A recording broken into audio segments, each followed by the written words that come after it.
अस्सलाम वालेकुम। आज की वीडियो में हम बात करने जा रहे हैं कौमी असम्बली और सेनेट में होने वाली एक पेशरफ्त के बारे में। पेशरफ्त अब क्या की जा रही है, एक कानूनी तरमीम के लिए बिल पेश किया जाएगा, जिसमें अगर ये तरमीम हो जाती है तो होगा क्या, होगा ये कि जो सुप्रीम कोर्ट के जजेस हैं, special chief justice of Pakistan Qazi Faez Isa, उनको एक्सटेंशन मिलेगी और एक्सटेंशन इतनी बड़ी मिलेगी, कितनी बड़ी मिलेगी, 3 साल की एक्सटेंशन मिलेगी।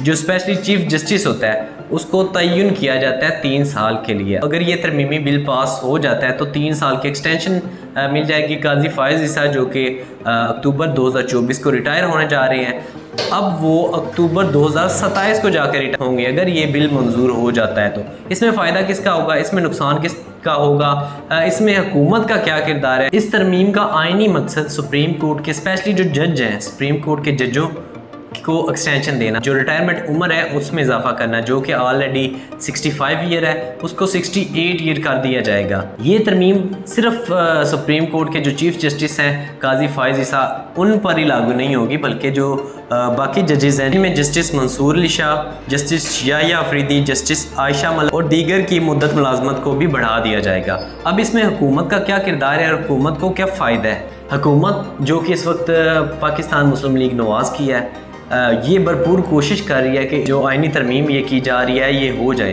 अब गवर्नमेंट को इसके लिए 2/3 अक्सरियत चाहिए होगी कौमी असम्बली में भी और सेनेट में भी। ये एक हुकूमत के लिए चैलेंज होगा जो कि हुकूमत को फेस करना पड़ेगा। जो बाकी इत्तेहादी जमातें हैं, Pakistan peoples party, MQM, PNP, ये सारी भी हुकूमत के साथ मिली हुई हैं, क्योंकि जो हुकूमत बनी हुई है ये एक मशरूत हुकूमत बनी हुई है, मिली जुली हुकूमत बनी हुई है। इत्तेहादी जो जमातें हैं उनका साथ तो हुकूमत को, पाकिस्तान मुस्लिम लीग नवाज़ को हासिल है, लेकिन जो अपोजिशन है उसके पास भी काफ़ी सीटें हैं सेनेट में भी और कौमी असम्बली में भी।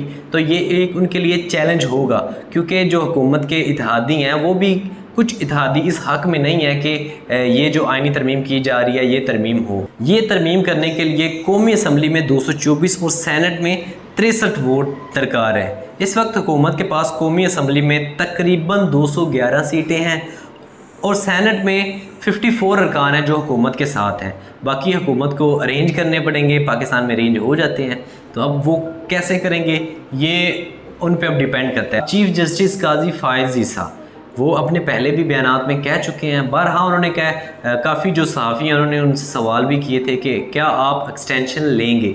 वो एक ख़ुद मुख्तार सोच रखते हैं, एक इंडिपेंडेंट उनकी सोच है, तो वो कि अगर कोई एक्सटेंशन मुझे ऑफ़र होती है तो मैं एक्सटेंशन के बिल्कुल हक़ में नहीं हूँ, मैं रिटायरमेंट लूँगा। तो अब क्या आइनी तरमीम होने के बाद सवाल उठ रहा है ना कि आइनी तरमीम होने के बाद क्या वो इस एक्सटेंशन को कबूल करेंगे। ज़ाहिर सी बात है अगर आइनी तरमीम हो जाती है, जो बाकी जजेज़ हैं उनको भी 3 साल की एक्सटेंशन मिल जाएगी, 65 की बजाय वो भी 68 साल की उम्र में रिटायर होंगे। इंडिपेंडेंट सोच कहा जाता है, अब वो भी इसका भी यहाँ पे टेस्ट होगा कि अब वो कबूल करते हैं इस एक्सटेंशन को या नहीं। अब हुकूमत को इस तरमीमी बिल को पास करने के लिए कौमी असम्बली में 13 सीटें दरकार हैं, जबकि सेनेट में 9 सीटें दरकार हैं। अब इससे हुकूमत को तो फ़ायदा होगा, क्योंकि जस्टिस काजी फ़ाइज़ ईसा है वो हुकूमत को डायरेक्टली और इनडायरेक्टली सपोर्ट करते रहे हैं, जिसकी वजह से हुकूमत तो इसके हक़ में है। लेकिन अपोजिशन का जो मौक़िफ़ है वो भी आपके सामने है, वो भी साफ़ है। अपोजिशन कभी भी इस बिल को सपोर्ट नहीं करेगी, क्योंकि वो अपोजिशन के हक़ में नहीं है। तो हुकूमत अब कौमी असम्बली में 13 और सेनेट में 9 सीटें अभी भी कम पड़ रही हैं। जो बाकी आज़ाद कैंडिडेट हैं, जो आज़ाद जमातें हैं, छोटी छोटी जमातें हैं, या तो हुकूमत उनकी तरफ जा सकती है या फिर अपोजिशन के पास जा सकती है। अब अगर ये तरमीमी बिल पास हो जाता है तो ये आने वाले पाकिस्तान के जो सियासी दौर है उस पर गहरे असर मुरतब करेगा। Thank you.